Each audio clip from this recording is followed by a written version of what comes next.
අම්බරෙල්ලා ලංකාවේ ප්‍රධාන ආහාරයක්. කතා කරමු අපි ඒ ගැන.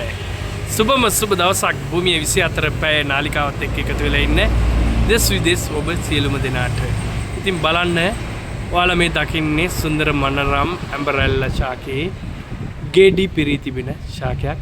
වසර පුරාවටම ගෙඩි පිරී තිබෙන අම්බරෙල්ලා ගොඩක් දුරට බට් වර්ගයේ සහ බට් නොකරන ලද වල් අම්බරෙල්ලා වශයෙන් ಜಾති දෙකක් තියෙනවා. ඉතින් මේ ඔබ දකින්නේ ඇත්තටම මේක බට් අම්බරෙල්ලා ගහක් බලන්න ප්‍රමාණයෙන් අඩි 7ක් විතර උසයි වටකුරුව වටේට ගෙඩි විහිදිලා තියෙනවා. ඉතින් ඒ ආකාරයෙන් මේ බට් අම්බරෙල්ලා ගස මෙසේ වෙද්දී ඇත්තටම වල් අම්බරෙල්ලා කියන ಜಾතිය ඊටමත් උස වෙනවා. අඹ ශාක වැනි ඉසෙලට උස වෙලා ඒ වගේම ප්‍රමාණයෙන් ගෙඩිය මේ බට් අම්බරෙල්ලා ගෙඩියකට වඩා 3-4 ගුණයක් විශාලයි.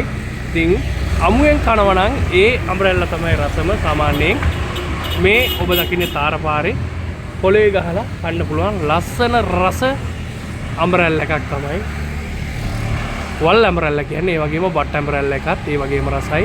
මේ තරම දියවැඩය සඳහා ඉතාමත් ගුණ ආහාරයක්. ඔයාලට පුළුවන් අමුයෙන් ආහාරයට ගන්නත් පුළුවන්, ලුණුත් සමග ආහාරයට ගන්නත් පුළුවන්. ලුණු සහ මිරිස් දාලා අම්බරෙල්ලා අච්චාරු වශයෙන් ගන්නත් පුළුවන්. ඒ වගේම අම්බරෙල්ලා උයලා සකස් කරන්නත් පුළුවන්. ඉතින් ඒ ආකාරයෙන් ඔබ කැමති ඕනෑම ආකාරයට අඹ චට්නි, අම්බරෙල්ලා චට්නි, රසවත් ආහාර ඒ වගේම අම්බරෙල්ලා වලින් දෝසි හදනවා අපගේ සිංහල අලුත් අවුරුද්දට සහ රාමසාන උත්සව සමයේදී අපේ මුස්ලිම් සහෝදරවරුන් රාමසාන් සමයට උන් ලස්සන රස දෝසි හදනවා ඊද් එක වෙනුවෙන්. ඒ වගේම අම්බරෙල්ලා කියන්නේ ඉතාමත් ගුණදායක දියවැඩය වෙනුවෙන් ගුණදායක ආහාරයක්. ඔයාලා මේ වීඩියෝ එකේ මොනවා හරි දැනුමක් ගන්න ඇති කියලා අපේක්ෂා කරනවා. මේ දවසේ ඉතින් මාර්ගයේ අද ඉතාමත් වාහන බහුල ලෙස ඉතාමත් එහෙට මෙහෙට යන දවසක ඔබත් එක්ක එකතු වුණ භූමිය 24 පැයත් එක්ක හැමදාම ඉන්න. යලිත් හෙට දිනේ මේ වෙනුවෙම වීඩියෝ එකෙන් හමු වෙමු. ඔබ සැමට සුබ දවසක්.